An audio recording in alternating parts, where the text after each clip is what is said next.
NCRP Productions presents Unhallowed Metropolis, Secrets in the Sands, Episode 41. Welcome back to Unhallowed Metropolis, Secrets in the Sands. This is Barry, your Game Master. I'm going to have everyone introduce themselves, and we will get started. Hey everybody, it's Pedro. I'm playing Dr. Desmond Raya, the medical doctor. Hi, it's Sequoia, and I'm playing Frankie the Undertaker. Hello. Whatever English is. Hi, my name is Ty. I'm running Ray Callahan, our pugilist. Hello, I'm Michael. I'm playing Dr. Everett Wolfe, the soon-to-be Scarab Lord.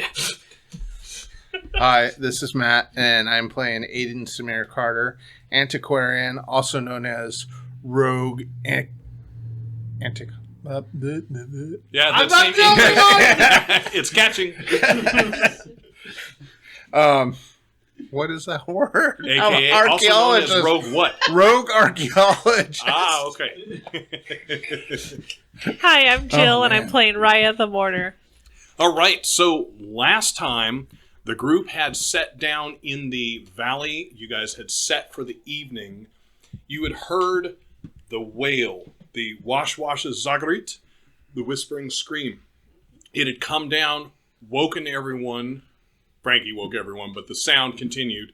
As it built, the wind built, a couple of people spread out to take a look at what was coming, if something was coming. As the wind built, the camels went crazy. We lost the tent.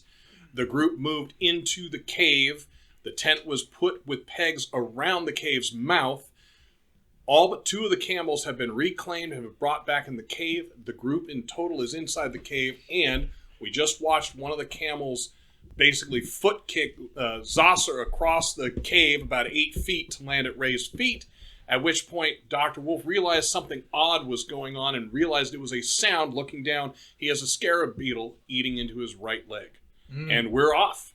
Yeah, Wolfe's first reaction as soon as he sees this is to, how far in is this thing? The beetle has gotten maybe a half-inch in, Oh, so dear God. so pretty deep. Yeah. But that's half-inch through clothing, so into the skin maybe 4 layers, 5 layers. Oh, that's still pretty intense. Yeah.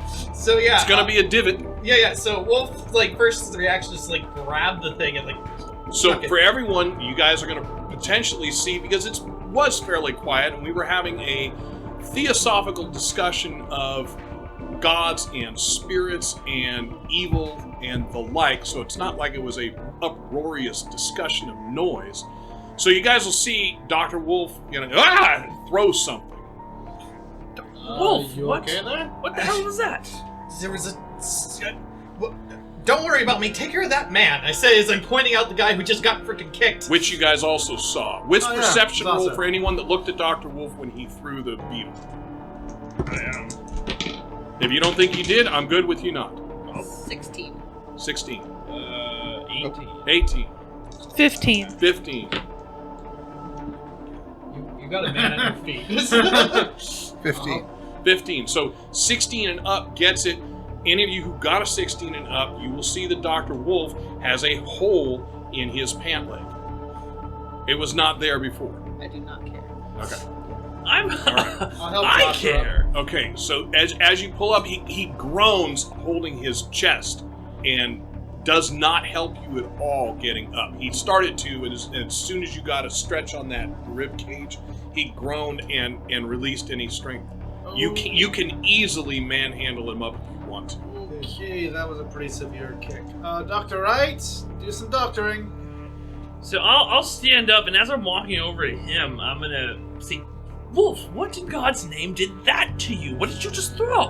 One of the camels kicks one of the other camels, which groans, and it kicks again, and the camels are now starting to I'm move. gonna look at their feet.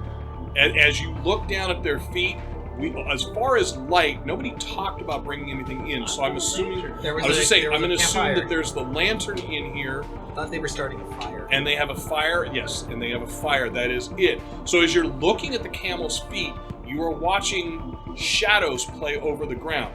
The shadows are odd, though, because they will break away in a roughly 1.5 inch, mostly circular general shape, from one shadow to the other, moving around. There was the camels are starting to stomp. There was some kind of bug just by biting into me. Dr. Wright, are you going over to the As soon The better one? Yeah, I'm going over to him. As soon as he says bugs starting to bite, I stop. I say, what do you mean bugs starting to Another bite? one of the camels stomps back into one, the other one kicks, and you guys hear the thump as it ends up kicking the wall of the cave. A very little bit of dust trickles down. I look that way. So again, the camels are all moving Got around. my lantern. I see. What? He kicked So the if you wall. actually put the lantern up, you see on that side, and a quick look from where Wolfe was sitting to maybe 8 feet around the edge of the cave, there are shadows moving around the wall. Good God! What in the look? Talking like hundreds. Huh? Hundreds? Yes. At which point? Way too much. At which point, from your Bedouins, Best yells aloud in Egyptian, "We must get the camels out of here." Yep. I'll say that to them in English, and I just go run towards that tent part and just push it down. Push the whole tent down to you. As all the tent pegs go. Oh, so if there's bundles of candles? Yes, there are wound bundles. Yeah, I'll grab 2 bundles and start pulling them out. Okay, so the camels are willing to work with anybody taking them out. Yeah. They're not in the weird panic, the haunted panic they were before. And you are bringing them out into the cold. For everybody in there, there is that near instantaneous whoosh of heat. Once the tent is brought off the front, that whoosh of heat just slices out, and all of you get some of the cold from outside. Anyone who runs outside, it is very cold out there.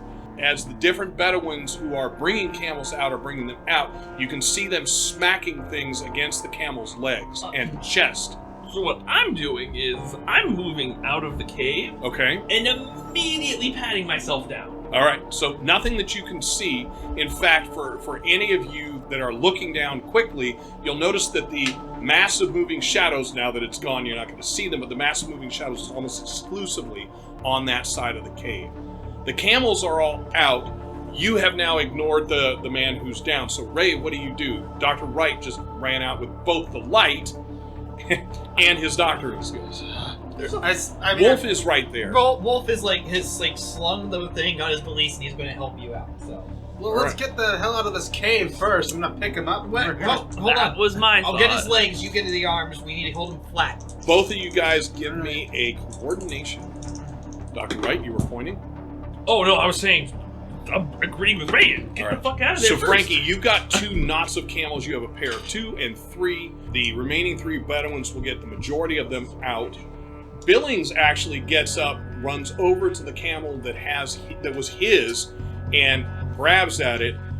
I know that Wright, Wolfe, Ray, and Frankie will not see it, but for the 2 of you, Raya and Aiden, if you think you would look, go ahead and give me a wits perception. 14. 16. All right, so both of you will see as he comes up to his camel, he seems to be in earnest trying to get his camel out of there. He will grab at the rope. The camel will take one nip at him. He backs up and slaps it across the nose, and then grabs the rope and runs out with it. That's how you stop him from biting. Well, it's not like he punched it, and you heard the slap, so you know it wasn't that hard. Hey, look, it's your old friend. No. Punching close fist, not okay. Open hand on the camels. So for the 2 of you, what are you 2 doing? The majority of people have grabbed camels and left. Do you know what kind of bugs those are? Are they venomous? Not venomous, but carnivorous. And I'm gonna grab, I figure we have Victorian age, so everything's like a tin container or something, like the scop is a tin can or something. Right. I'm gonna grab one of the old ones that's empty. I want to go scoop up. Actually, there wouldn't be empties. You guys wouldn't have anything. The first night you ate was Okay. Last night, Um, and I don't think you would have brought the empty tin in when you were chasing in the wind. You can always ask one of the doctors for a jar. I'm already Specifically kinda mad at you. Oh, do you want to So- see this 8-foot-long tapeworm we stole did from I this see one jars in place? his container? No, I don't think so. Do you, Wait, I have Dr. my- Wright? I brought my valise out. Yeah, but I'm saying in your valise, did you have jars? Or specimen container? I yes. envisioned that you had the small specimen containers, maybe 1.5 inches to 2 inches tall. It's a little vague because in past games, I think even before the podcast, I have taken out jars bigger than vials. Okay, So probably yes, like fist by fist size of jars. he has a couple in there. I'm gonna grab one of those. No, he's got his valise, Oh, you have. and he's out. So Dr. Wolfe has a similar contraption, a valise, on his person, and he is currently down with the injured man. And did you give me a medicine roll? I did not give you a medicine. I gave you a coordination because that's what you asked. Oh, coordination for the 15, two. And 13. 13. So you get him up. He groans pretty severely as you get him up. But you guys are able to take him out of the tent. Forgot about that, out of the cave. He's going out of the cave as well. okay, but his He valise is still on his shoulder. Um, He specifically identified that he stood up, put the valise on his shoulder, and ran over to the man. 1 second, doctor. Do you have any containers? Specimen jars? How? Yes. How big? I just need like a hand size one. Grab Okay. in. I'm out, grabbing yeah. one. I And that's do. probably the Okay. reason why he groaned. You kind of release him a little bit, and Yeah. and you guys take him out. Yeah. The cave is basically emptied now, except for the two of you. So I'm gonna run up and try to catch one, Okay? and I'm gonna pull off my hip flask and kind of fill it up in there. Okay, so let's first see if you catch one. Get the We're buck gonna wasted. do a coordination. No, it would not be a coordination. It would be an unarmed combat at -2 or melee weapon at -2. Okay. Melee works. Throw the jar. Could I add natural science? Sure, that's a fair ad. While he's doing that, now that I'm sure I don't have any on me, Yep. I take a moment and think, and I pull out a jar, and I want to see if I can find one where they're smacking them off the camels, just like on the ground. I just Sure. wanna see if All I- right. so Go ahead. any Same thing. You're going to give me an unarmed combat or a melee weapon to grab one with your jar. I- 16. 16. So that's with the -2? Yeah. So you are able to get one. You've got one in jar. Of course, it's scrabbling at the edges. Right.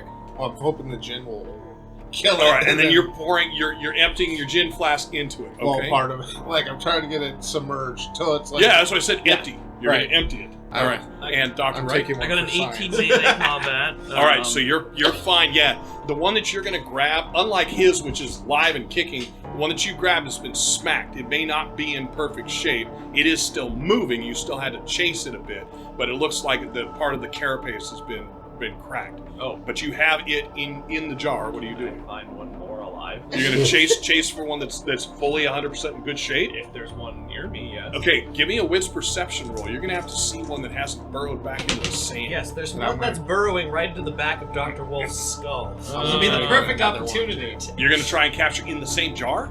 No, different jar. I grabbed 2 jars. From Two there. jars. All right, go ahead and give me I- another roll. I feel like if I only give one of them a specimen, then they'll fight over it. So Right. I'm trying to prevent that. Give me another roll -2. 21. With a 21, yes, you're able to catch one. You see one kind of upend and you just scoop, so you have sand and the scarab. That's Did actually you even dump better. the broken Yeah, one? I just threw that one. All right. I didn't Do you there. crack on the lid? Before I do that, actually, I'll top it and hold it with one hand, and I'm gonna go in my valise, pull out some scop, like take a chunk of scop. Slap. The wet Or- stuff? No, whatever the food is. Okay, all right, Scott. Yeah. Yep. Scop. I put it inside the jar, twist the lid, and then just Just look with at an it. airtight lid. Yep. Oh yeah, and I'll. I know it's forgetting something, so then I'll poke a couple holes in. All right, with what? And I'm rusty. Oh, too, yeah, and I'm actually. wondering why everyone is playing with bugs right now. Oh, I do have a throwing knife. Thank God. All right, so you clunk, clunk, clunk, maybe Yeah. put 3 holes in. Okay. And then 8, I got 17. so 17. So you're able to catch another one as well. And Raya, during all this, he's been chasing bugs. What are you doing, or are you leaving the cave? I'm leaving the cave. I'm gonna help Frankie get bugs off of Camel's legs. Okay. I also want to know: did anybody see me? I doubt it. I didn't care. I stick this jar into my I valise. specifically saw you and think you're dumb. Okay, that's fine. It's fine if Frankie sees me. Wolf is busy with Ray getting the man Yes. lying down and So we're as gonna soon start as you guys get out of the cave, do you want to stop there, or do you want to move somewhere else? somewhere flat. That's where I Well, want to try. out of the cave will be flat, but what I'm saying is, are you You get out 3 feet, or do you want to go like way across this open area?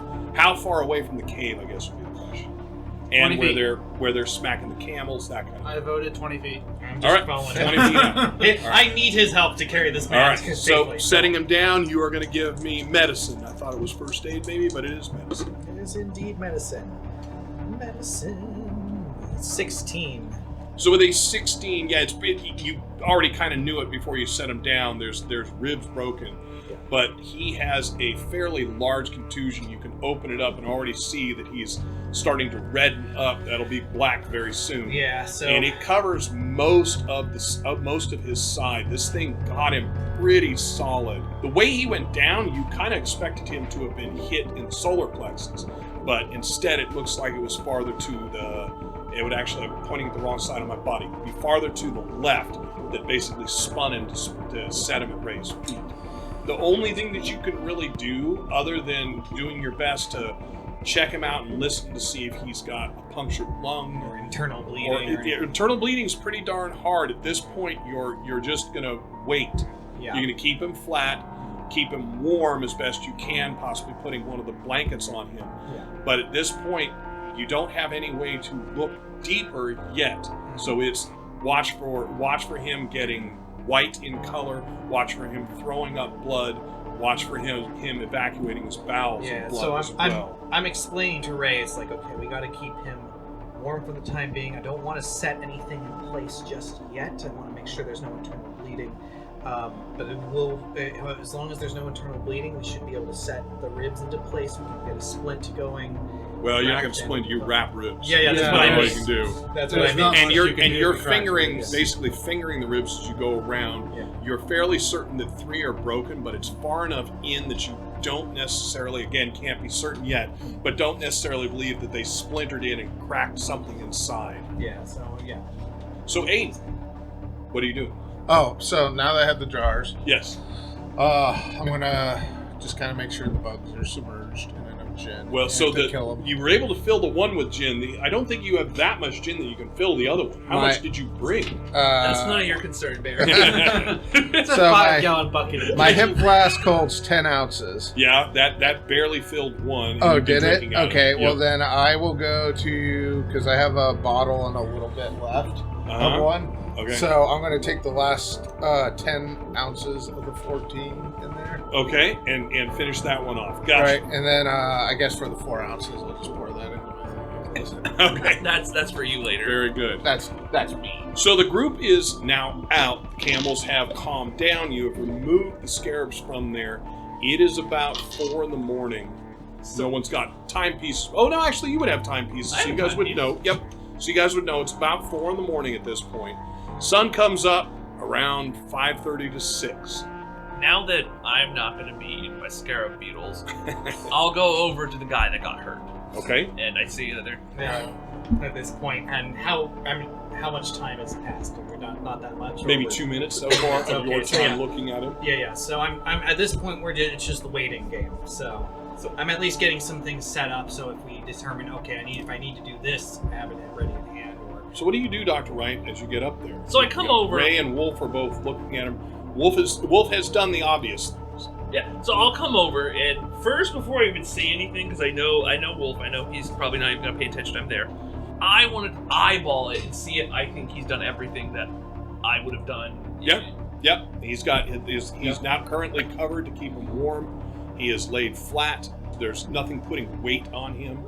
Dr. Wolfe, what is your prognosis on this man? Do you need assistance, or it looks like you've done everything that needs to be, and I'll medically say everything he's done in Yeah. fancy terms. yeah, no, it's like that's pretty much everything so far. We've got 3 broken ribs, maybe 1 that's cracked. As far as I can tell, at least from feeling it, I don't believe anything's been punctured or there's internal bleeding. But right now, it's just a matter of waiting. So Abrax comes over, and he's going to ask you, in Egyptian, which Ray can actually understand, he's going to ask you, how is he? He looks very concerned. Luke's got a couple broken ribs, probably 1 or 2 cracked ribs. It's kind of the waiting game, unfortunately. There's not much you can do for it. he nods. He says, he's now speaking to you instead of the doctors. He says, so he will not be fit to travel. No, he won't. He should go back. And he cannot go back alone. Which? So they're from the most recent Bedouin camp. These are not the two that you guys came with from the very start. These are the ones that we really need because they're leading. Yeah, they're the ones that are taking you into. Yep. Balls. Go ahead and give me a wits perception. Or actually, go ahead and give me. Hang on a second. It won't be wits perception. If I can figure something else out. You know what? Give me a straight intellect roll. I know. It's not like you have a 0. 2 brain cells. Just It's it's Pong. 10. Yeah. All right. So with a 10, yeah, you guys are in a pickle. Our friend here thinks that this bloke isn't going to be good for travel, and that he wants to go back. Without them, we don't really have a guide. Well, it sounds like then he can't go back to camp. Well, then, which of us can go back to their camp? Dr. Wright, go ahead and give me a intellect. I don't really think any of us can really go back. That's my news. We're already short on time for you guys' little trip. Every little setback is just... Intellect, you said? Oh, I guess... I don't know. 21. We get to London, the better. So the Billings is a device that you could place him in. It's not going to make him better, but he could probably travel in that. See, we don't even need to. Billings, his little training saddle. We can strap the lad in. He'd be able to make it back on his own. He wouldn't need to move very much. He won't have to worry about falling. As long as he gets back, he should be fine. You ever had cracked ribs? No, I can't say, but I've healed enough of them. So at this point, Abrax is looking between you guys because nobody has spoken in a language he understands. Wolf's But they're focused on his talking. patient. Yep. Abrax, I gotta be honest, our trip here is cut short if we don't have you two with us. Our little training saddle that we've been using for the British fellow, is there any chance that he can sit in that for the rest of it? So he looks over a couple of times, walks away from you guys for a moment. And you guys will see this. Abrax is going over and looking at the camel that Billings has. And he kind of moves the saddle around. He comes back over. He says, if the doctors think that... And he does, again, I've said this before. The term doctor or physician is not the term they use. But you understand it to mean that. He says, if the doctors think that he's going to be no worse with that, then I believe that we can try. But if he gets worse, he should be brought back. At least his sister should know what's happening. Fair? Fair enough. He's willing to give it a try. No promises. So he's going to send him back on his own? No promises No. of what? Both of them are gonna stay with us. They're both gonna... Well... I mean, the more appropriate thing, I feel, would be for him to go back on his own. He could do it. All of the danger we've seen has all come this way. He could go back. He's a capable young man. Yes, he's got a cracked rib, and I understand that those are painful. But if we continue on our path, it seems to just be getting more and more dangerous. He's staying with us, or he's getting an escort back. All right. That's your choice. And I'll say he is coming with us.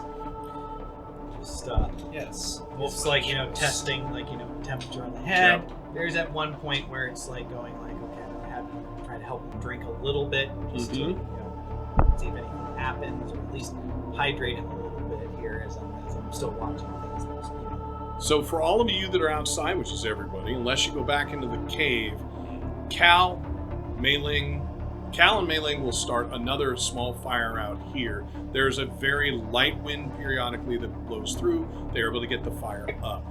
For the majority of you, you're going to be around that fire most of the time, trying to warm up. It's only about an hour and a half more before it starts lightening up. And at the point when it starts to be light, meaning you're seeing the first actual rays of the sun crest over the horizon, that's the point at which Ambrek says, we should go if we're going to go. What's the prognosis on it? He's breathing shallow, which is what you would expect, not pulling a lot of air in to change the direction of the ribs. But there's been nothing new. He doesn't look particularly pale. He still has the pain when you're touching those ribs. So your feeling is wrap it, get him into, which is going to be interesting, get him into the saddle, and then he rides in the saddle from that point on. All right. And yeah, at this point, it's like, okay, Ray, help me sit him up carefully so we can start wrapping his ribs. Of course, Doctor. I'm gonna prompt Dr. Wright. Do you have anything you can give him to keep his mind off the pain? Oh, well, yes, I have plenty. I assumed that Dr. Wolfe, had you given this lad drugs, yes? Some painkillers? Not yet, Doctor. I needed to make sure that there wasn't any adverse effects if he didn't notice certain pains.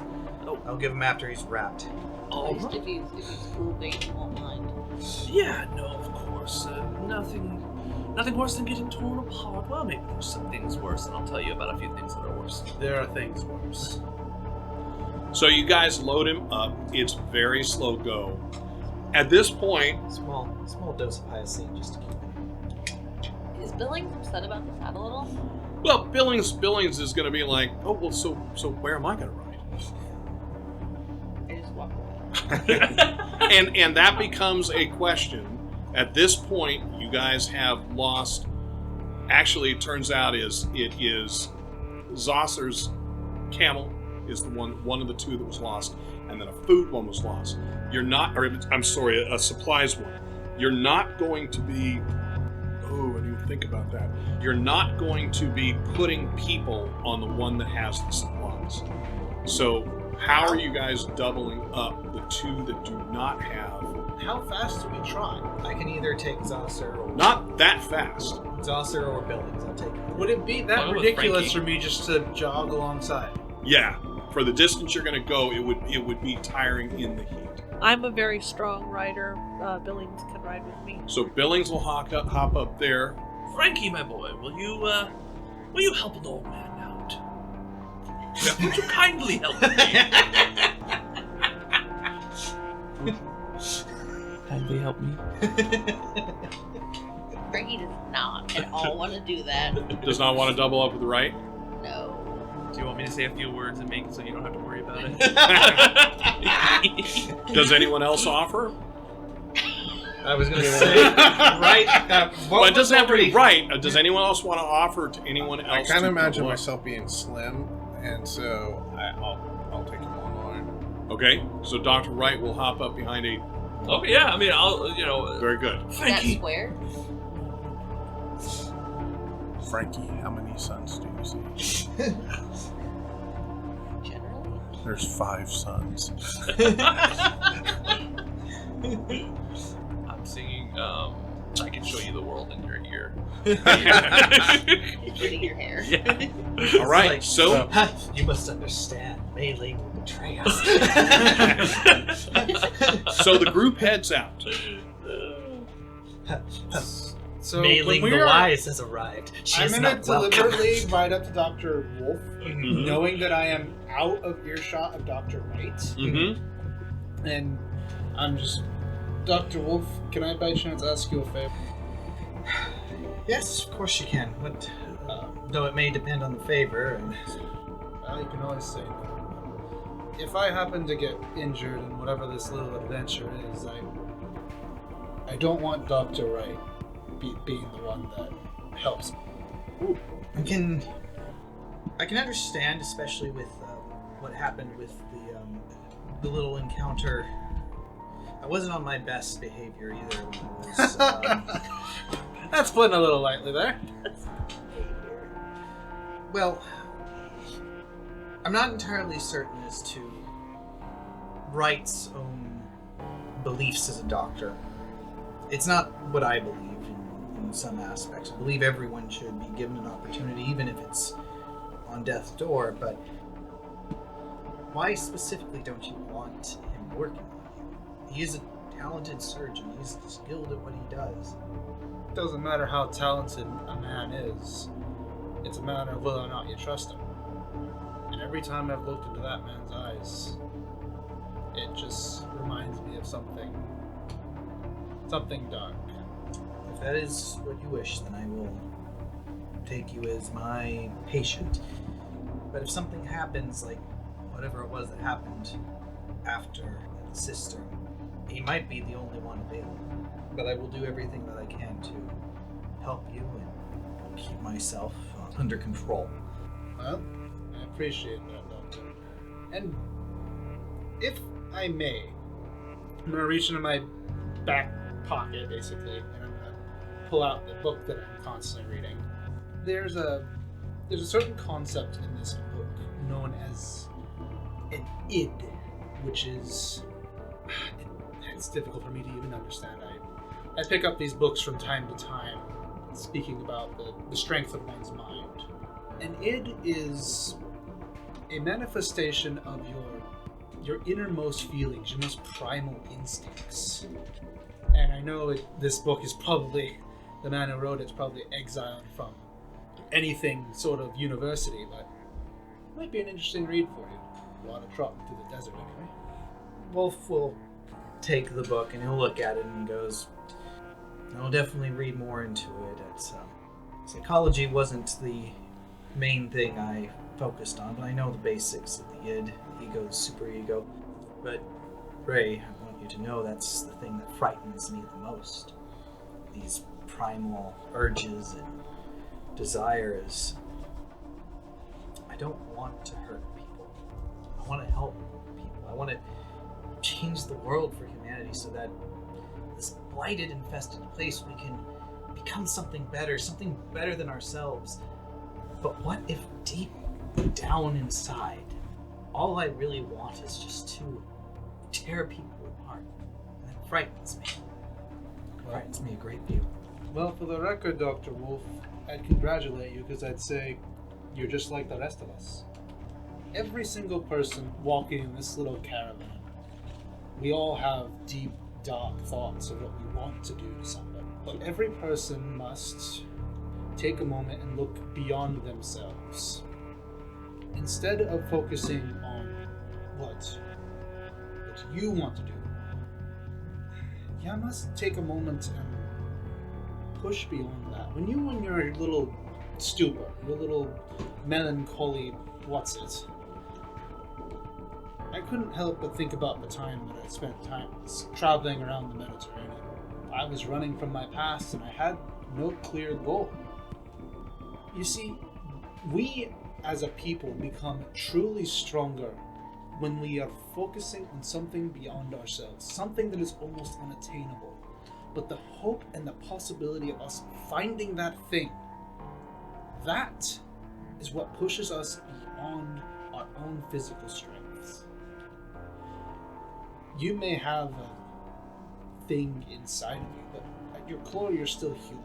And as long as you focus on that thing, whether it's helping people, whether it's progressing your little evolutionary chain, if you can just focus on that, even beyond reason, even when every single little thing would go against it, I think you're gonna find that little thing inside of you easy to forget. Ray, I think you would have become a great philosopher. Heck, I think if you had the proper schooling, I think you would have been a great man of education. Well, I have my moments, but Ireland is not exactly a place of great education. If we get out of this and you have the wherewithal, you're welcome to stop by. I'm happy to lend you books to read, teach you on things I know. I can even put a good word for it in if there's anything you wish to learn in London. Right. That's going to depend on a lot of things, I think. He says as he looks at the hole in his leg for like the first time in a while. Okay. And this is actually the first time he's actually looking at like the hole, like it was eating in. It was eaten. Yep. You have a second divot in your body. There is no blood coming out of it. Little cute beetle teeth marks. Watch that later. Are you wrapping it now that you're thinking about it? Yeah, As yeah. you've been walking for a while? Well, riding. Riding for a while, excuse me. Yeah, I'm gonna wash it, put a bandage around Bandage it. around it. All right. Right. London. It's gonna be interesting to go back. You've been to London before? Yeah. Spent a couple years there. I'd like to think they still got my picture up in the fighting ring walls. Wouldn't be able to say for sure. That's where I usually went. No, you're too kind of a man for that sort of place. I've had more than a few people coming from the fighting arena and patching them up at my clinic. Though they wouldn't exactly say where they were fighting from, where they were, but... Well, you know what they say about fighting. Thanks for the chat. You're gonna be alright. We'll get you figured out. I hope so, Ray. We're in a lot of uncharted territory.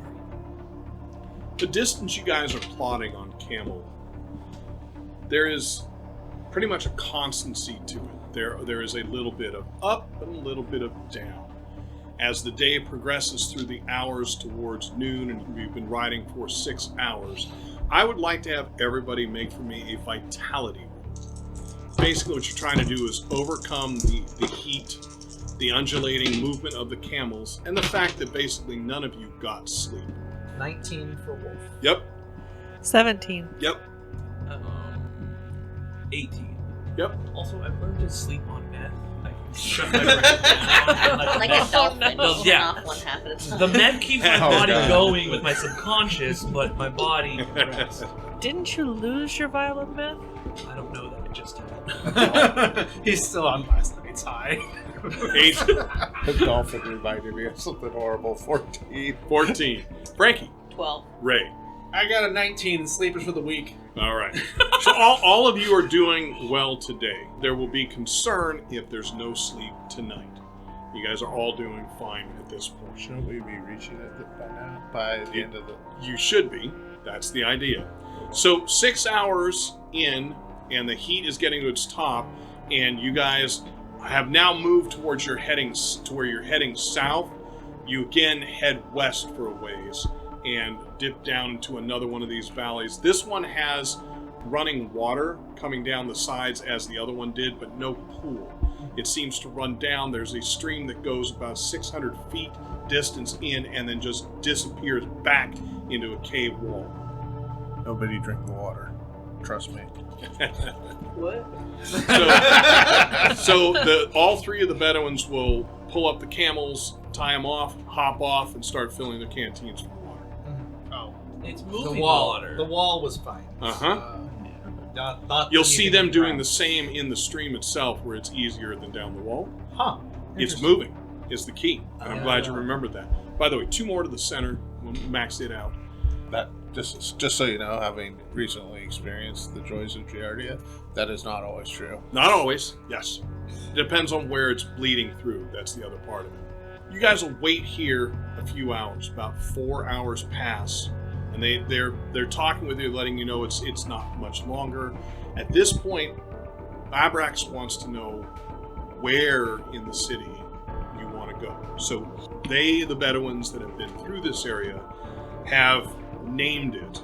They have a north city, which is what you guys will head to first, the central city, the southern suburbs, and then what they identify as the outskirts. Aiden, just ask them if they know where the Temple of Karnak is. The Karnak Temple. Do you know where the temples were? And specifically Temple of Karnak? So Abrax looks at you, looks around for the other two, Bess and Rob, which is the first time you've really seen a direct kind of contact with them. And he looks at you again. He says, you. And he just seems to be stunned. Finally, he gets his wits about him. He says, it is 3-4 days distance south from here. I thought you were to look for the city. We're bringing you to the city of Akhenaten. Is the Karnak Temple, is my notes wrong, not in the city? It's not in the city. Oh, well then, is the Tomb of I? Nope, that's in No. the Valley of So Kings. those are just both. Both different those are other places. places you were supposed to go. Okay. way, so there's more places we're going to go. Yeah. This isn't the only stop on our trip. We were going this way because it was going to give us a circle. We basically Yeah. go here, go to the temple, and then round up back to the valley, and then... My notes are wrong. It says Karnak Temple for clue, looking for Temple of Aiden Akhenaten. would've- So we're just looking for that's the what I was- Temple of Akhenaten. Right, so letting the doctor lead you. So I'm just like Or looking Aiden through knows. this journal that was written by. That's perfect. It was we will start. We'll make camp outside on the outskirts of the city. You wish to continue through to the outskirts? Now, the outskirts, he lets you know, are at the farthest end the way you guys are going. What will be the closest end? We would be at the North City. Okay, so we will make camp at the North City, and we will travel to the various areas by foot. Okay, you guys get there. When you guys come up the last rise, it's not a spectacular city. This isn't the kind of feel that you got from Raiders of the Lost Ark when they found the bas relief. What you end up seeing is some rumples in the sand that give you a feel for an outskirts, and he points to you and says, there, which he doesn't seem to be pointing at anything in particular, there's where the outskirts start, and then he comes in and explains to you roughly where they identify each of the other areas at. He then points with his hands, giving you kind of a distance. He'll do his best to identify edges, and he says to you, we have uncovered a few of the stellae to give you the outer rim. But I would ask again, do you have a space in mind? Do you have something you search for? Did Grayling give us anything? Like any kind of like, hey, you should check this portion first. Well, so the idea that you got from him was the city of Akhenaten is the city for the king, for the pharaoh, who brought his people out. That short discussion that you had with him, and it was deeper in there than you and I discussed in the game, but the short discussion was this: what Grayling believes. And for all of you, and I'm assuming that this would kind of come out now as you guys are talking about, all right, where are we going? The basic idea that Grayling has is that Akhenaten moved his city, picking it up from its historic site in Luxor, which at the time was called Thebes. He moved it many miles away. I apologize, I don't have written down the actual distance, but he moved it many miles away Grayling thinks, to get away from some form of an animate plague. He saw a collection of reliefs, paintings that he envisioned that what he saw was the animates moving against them. If you remember, he thinks, or he believes, that there was a device. It could have a feel of like the Ark of the Covenant, that kind of thing. But this is somebody who is not an Egyptologist. This is somebody who was an enthusiast. But what he saw was a device that seemed to coalesce the rays of the sun, and by his imaginings, burn the animals. So I'll flip to the page in my journal where there's like a crude drawing of that. Mm-hmm. And I'll say, Aiden, ask them if they it seems like they've been in there or just around. Have they seen anything like this? So And I'll point it to you, and then I'll hold it out to them. So I'll ask them. So have you guys found the map chamber? It kind of lays out the city and where things are at. Abrex says no. No, the stellae are much greater. You can figure edges and work in. He says, we believe we have figured out, based on what we have pulled out of there, where things were. The city was destroyed. One cannot be certain when, but he says, if you believe what is being said, and Aiden, I'm going to have you give me a history roll. While they're doing all this talking stuff, And that's what they're doing, in mostly Egyptian. Frankie's thinking about that ghoul pack that went ahead of us. Mhm. He's looking in the sand for any kind of... Go ahead and give me, do we have tracking for the game? Yeah. Give me a tracking.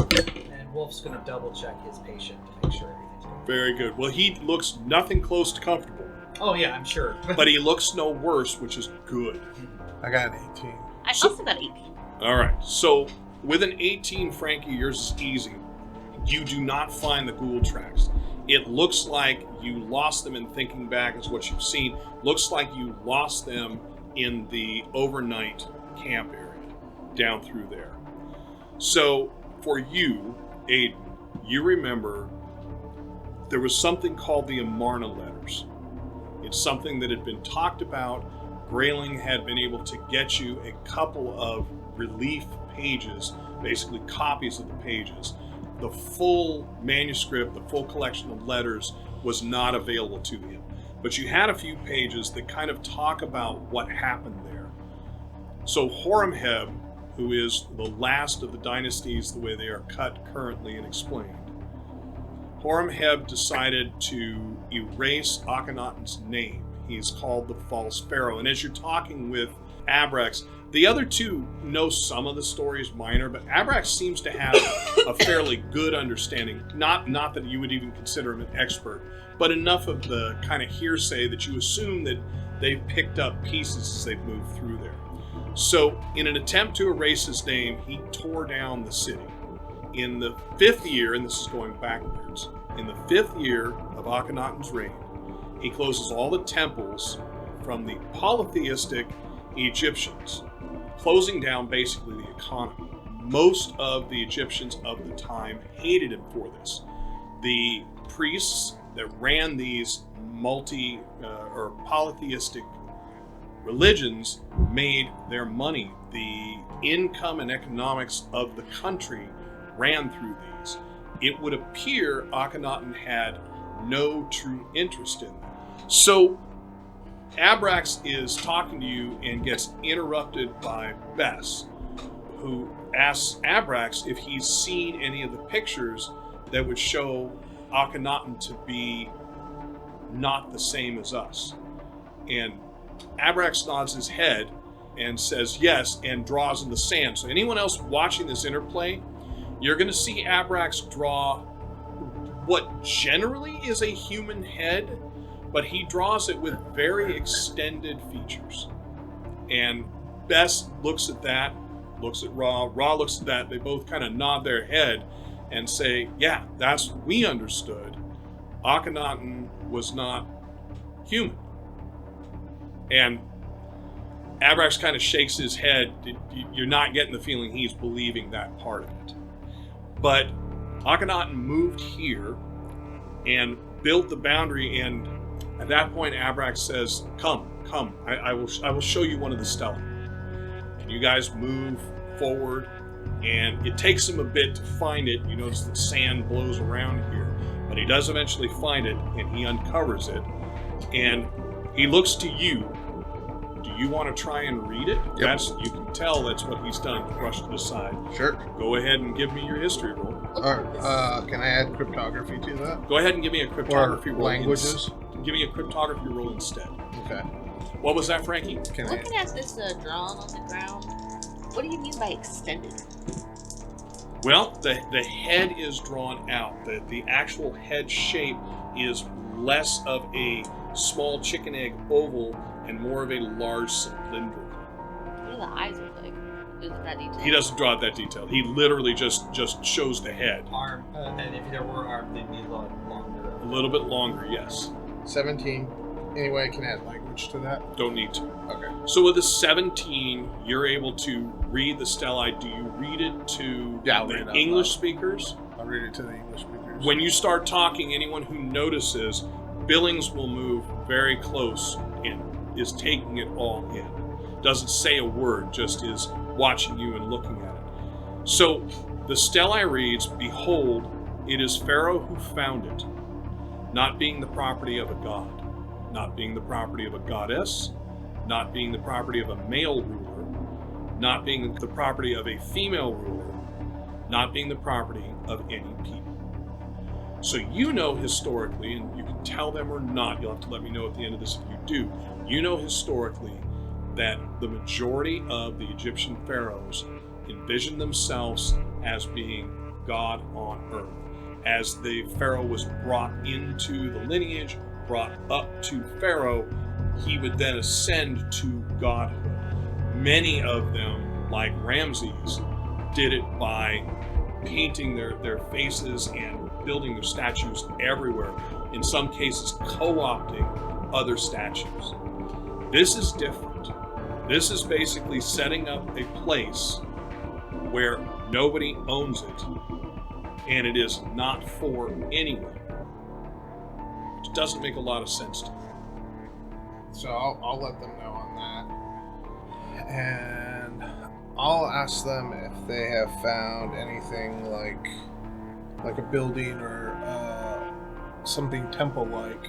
He says, that, oh yes, without a doubt. That doesn't look like it was property of anything, like a central place or something. He says, I believe you're talking about the Northern Palace. Okay. So North City, and he starts pointing. And you guys haven't moved towards any of this. You're at the Stelae as he's pointing around. He says the North City itself is mostly made of the North Palace. The North Palace, as far as they've been able to tell, was for the guests of the Aten. So for the guests of, and he says it in a weird way that gets you the feeling that he does not believe in that religion. The religion, the one God being the sun religion. Right. But he says it fairly matter-of-factly. He says that the Aten was the sun, and he's pointing at the sun for all of you guys. He says the royal family, as far as they can tell, lived here. Many of the trinkets that we bring to Cairo come from there. The small bits that we have found. The Aten had rooms there. He says they were the most opulent and grand of the rooms. He says that's where we get our best stuff because nobody entered into it. As far as they can tell, the palace was not built to have a roof, which is interesting.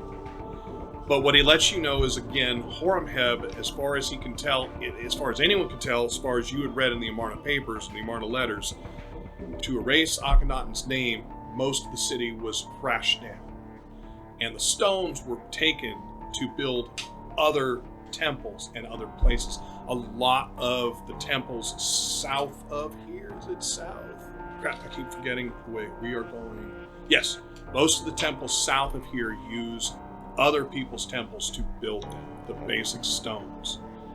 That should be the majority of what he's got for you. So, we will head to the Northern Palace then first, because it's evening, right? No, you guys are around 4. 4. You'll have sun for about 2 more hours. It is hot, but it is not that baking heat. I'd rather be safe than rush.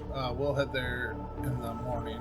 Okay, so you guys will set up camp where? Presently, you are out on the flats. If you were to set by the Stelae, there is nothing out there. You can see 4 miles in pretty much every direction. That's where we'll build camp then. Okay. So set up the tent. It doesn't stand as beautifully because you do have some missing pegs. Don't we need to patch the tent? Yeah, there are a couple of rips, but I don't know that anyone would have brought the supplies, and the supply camel is not with you. I'm going to speak up and is here really the best place? Yes. As you look around, I'll just let you know, Dr. Wright, as you look around, you can see everything 4 miles in a straight line. Yes. Just letting you know. Also, these animates just kind of pop out of the sand. Yes, they do. So I'll say He's told you, not only has Aiden told you that, you've seen it happen. So, yes, well, it's open. How do we know that they're not right over the yonder? We don't, and that's what makes this a dangerous endeavor. But let me tell you something, and I'll point over to one of the buildings. Mm-hmm. How many stories do you think that is? It's not even one. Most of this is down. You're looking at generally what you guys are seeing are foundations, and at most half a wall. So I'll say, based on But your all tone, stone. But But stone. basically all stone. Based on your tone, I'm guessing not the single story we see. That it looks like a foundation, but that could actually be the top of a building, like 2 or 3 floors, which would mean there are things possibly hiding behind it. Here on the ground, we are safer than in the city, where things could have set up traps, or holes, or sinkholes. Sorry, things have set up sinkholes? Yeah, trap. Basically, you put something loose there, you cover it with sand, you walk over and fall into a pit. Do you mean the better ones? Not necessarily, but Billings says he means the ghouls, right? Ghouls aren't smart enough for that. Not Not these ghouls. these. as I said, there are more things out here than just ghouls to pose a threat to us. Frankie, I do believe this is a shit show. I'm gonna start walking in a circle around the tent and tapping the sand. Yep, it's solid sand in the sense that you don't go down 3 inches and then poof, there's an opening. But yeah, as you shove your axe head, not the axe head, as you shove the axe haft into the ground, you hit sand, and it's solid as you walk around. I mean, you can do this for as long as you want. No, I'll just make a circuit. Mm-hmm. You make a circle. At around the us. other Bedouin camp, when everyone went into the tent, the ghouls passed us by, correct? So Ghouls? maybe they will again. Well, and I suppose worst case they overtake us and we all die, and then we don't gotta worry about it. I'm not dying out here. Well, I'm not planning on dying out here either. I'm just saying. If you wish to go into the city and make camp, we can do that. Oh As no, your no, guide no, can no, advise no. you on it. I don't know whether it would be better to go back. Wait, is the like valleys close to us, or did we walk a while in the open sand? So now this is kind of it. This is kind of it. Oh, I was picturing that we had just come out. Okay, so then I- really there's no other choice. I agree with Aiden. I want to be able to see what's coming, and we'll be able to see that here. I think this is a pretty strategic point. Well, out of a 50-50 shit show, I believe this is the better of the two. Welcome to Egypt. So while they're preparing, I'm going to put out wool, and basically I'm going to put like an ounce of alcohol in the bottom there. I have a bottle of beer, so I'm going to put part of that in I'm gonna there. come and observe because I And- liked his blood thing earlier. And I'm Mhm. taking a candle, and I'm sticking it next to it, and I'm lighting the candle, and then I'm going to like cut this poor hand again and put some blood into the beer type That of thing hand is and going mix to it have up. no nerve endings by the end. Why do I feel like there was already a permanent scar there? That's kind of my thing. And basically, if anyone asks, I'm telling it, it's essentially asking the spirits of those that remain in the city. I'm giving them an offering of beer and flesh, and asking that if they are okay with it, I wish to go into it. If the candle is lit by morning, then I know they have given their blessing. If it goes out, doesn't mean we won't go in there. We'll just be more careful. You'll be blessingless. Yeah. Yeah. So the question Usually I it goes have out. is the candle. Could the candle burn that long? Meaning, is it a Yeah. large enough candle that Yeah. it could burn that long? Okay. And if you're okay with it, what I was thinking is that it's pretty much set up to like burn for like maybe 24 hours. Mm-hmm. And then, so the idea would be we have to be in there and out by that time type of thing, and repeat it if we want to. And I imagine the candle is like made out of like, what is the hive? Beeswax? Yeah, like a beeswax type of Uh-huh. thing. But there's like things like funeral, some myrrh, and stuff, things like that the pharaohs were given are kind of in it. So Sense. it's Okay. All right. type of thing. And So- whether it does anything, I don't know. It's just, I figure it's tradition type of thing. Like before you go dig up a graveyard, you like, you move the headstones and the bodies. You know, at not this just point, the I would headstone. ask why you're digging up a graveyard, but I don't want to know. Frankie's definitely interested because there's bees in Egypt. We created apiaries, and there's a lot of things. We are actually known for a great long time. People thought that we had learned how to create eggs from fire, and what visitors did not understand was we had figured out how to hatch eggs via incubator before anybody else. I love the fact that the white guy, although he's not completely white, the half Egyptian is telling you we. It's great. Which, by the way, that is a true fact that Oh, I know. blew my mind. I get it. And yes, the Egyptians were very involved with bees. You hatched an egg out of a fire? No, that's what Frankie. that's what everybody else thought. If we see one when we go in there, I'll show it to you. Frankie, do you know what an incubator is? It's where they hatch eggs. They hatched eggs with fire. Frankie, don't worry about it. Oh no, eggs are supposed to have chickens sit on them. That's it. I draw a little circle of life for a chicken. I say egg goes to chick goes to. Which one came first? Dr. Wolfe, would you like to have a debate? Philosophical debate. You take the chicken point, and I'll take the egg point. All right, we have 10 minutes to debate to prepare our arguments. Anyways, so the ghouls out here are known to set traps, or there's something else that does it. Something else. Is this the shadow thing you were talking? I gotta know what we're walking into. I need to know, be prepared as we can be. How would I describe it to be? What is? And I'll mention some famous area of London that's known for being really dangerous and stuff, or thing, The Whitechapel area. So you know how the old adage is, don't go to Whitechapel without a gun or a knife. Yeah, I think I live there. I'm pretty sure I live there. Kind of the same aspect here. You should never be not cautious. I'm never not cautious, but what am I cautious towards? Anything that seems unusual. I'd like a list. Whispers, visions, unusual sounds. Stuff I can stab. Well, I mean, Dr. Wright! And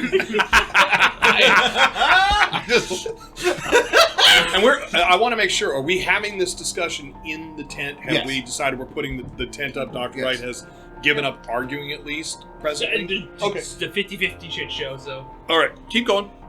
You will know when it's time to stab something. Yeah, but Ghouls, bandits, beetles, worms. Giant Mummies. scorpions. There was a mummy one time. Yes. mummy. Frankie, I think That was a weird one. If you just stab Yeah. things that are not us, I think it'll be fine. I see that the finer art of my work is lost on me. My apologies. I'm not trying to insult you. It's a rather lengthy and expansive list. I having seen you before, I think you will have no problem to realize we're in danger when we are in danger. This pleases Frankie, and he'll move away. I like to think Frankie said that in the third person. Frankie Frankie approves of this and nods. Frankie sleep now. So, we have 3 guides that are in good health. I believe we probably should let Cesar rest. I want, for guard duty, one of the guys and one of us to go about till dawn. I figure with 3 of them, we could do 3-hour things. I'll keep watch. All right. So, Bess will ask you guys, because he caught a piece of what you guys were talking about as you were asking questions. He says, so what Akbar had said to us is that we are traveling with you to go to a number of sites. We are at the first, which is the Amarna region, this city of Amarna. He doesn't seem to have the same kind of discomfort saying it. For you, it's like he's talking about a rock or sand. He says, we were to go here. We were to take you, 4, I said 3, 4. We were to take you to the pyramids, which was fruitless. We are supposed to take you to the Temple of Karnak, and you'll hear Karnak. And then we are supposed to take you to the Valley of Kings. What are we looking for? May I borrow your book for a second, Doctor? Oh, sure, just be careful. No, not that page. Okay. We want to find something that looks possibly similar to this, or makes reference. And you're to talking something about like that's the this. circle with the sun's rays and the Right. okay. All right. So he looks at that and he says, and you hope to find this in one of the 3 regions?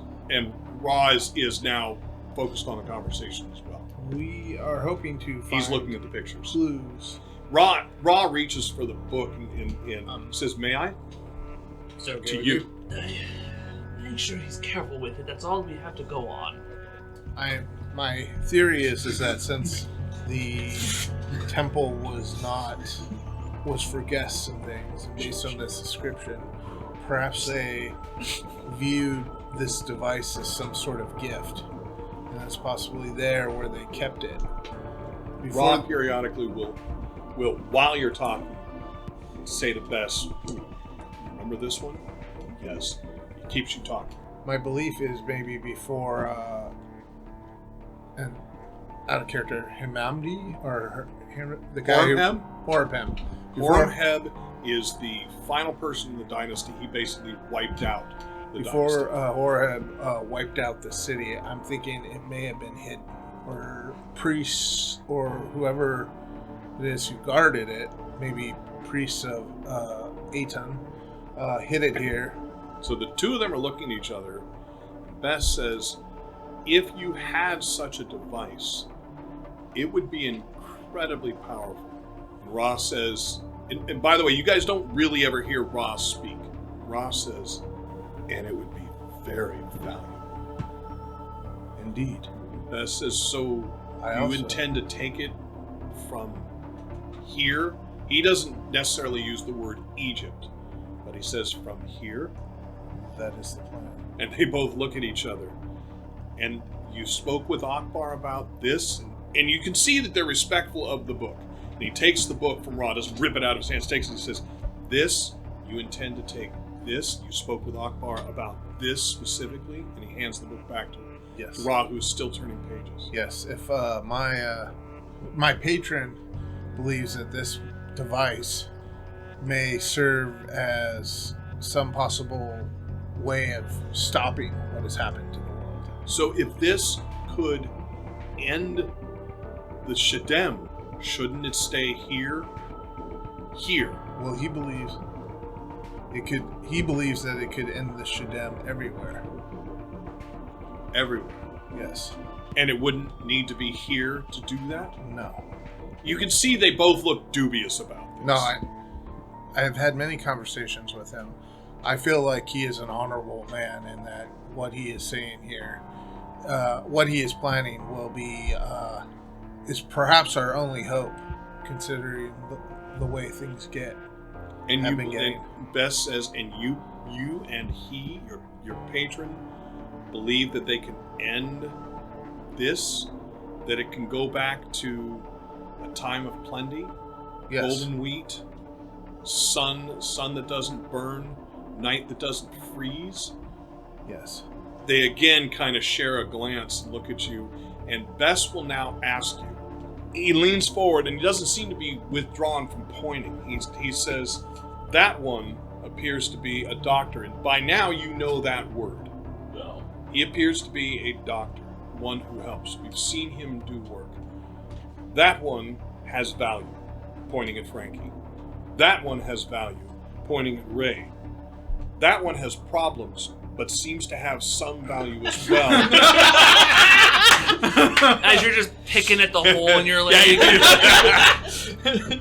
Pouring alcohol in it, drinking it. It's your own personal shot glass. That one has problems, but seems to have value. He too is a doctor, and you hear the term that was used on you pointed at him. Yes. She, of course. And what of the others? He points at Marud. He says, this one is from our lands. He, of course, knows the ways. This one scares me. That one, as he points at Cal, He is a great hunter. okay?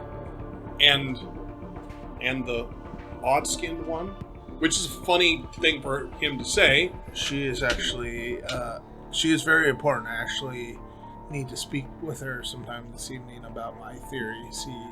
She understands what they call electricity, galvanics. Are you familiar with this? They both look at each other. She knows how to harness the lightning from the sky. So the two of them kind of both move back and says, she is, How she is else a- would you describe galvanics? And they both nod. Yes, she makes sense. She makes sense. It's just, so everyone in the group has value. But what about this man as they ignore Billings? Let him finish. And then Bess points at Billings and says, and the shadow, and we'll end there. Oh, Vindication! I told them. Thank you for listening to another NCRP Productions podcast. To stay on top of everything we're doing, you can follow us on Instagram and Twitter, and like us on Facebook, all at NCRP Productions. You can show your support and help us continue to produce content by joining our Patreon.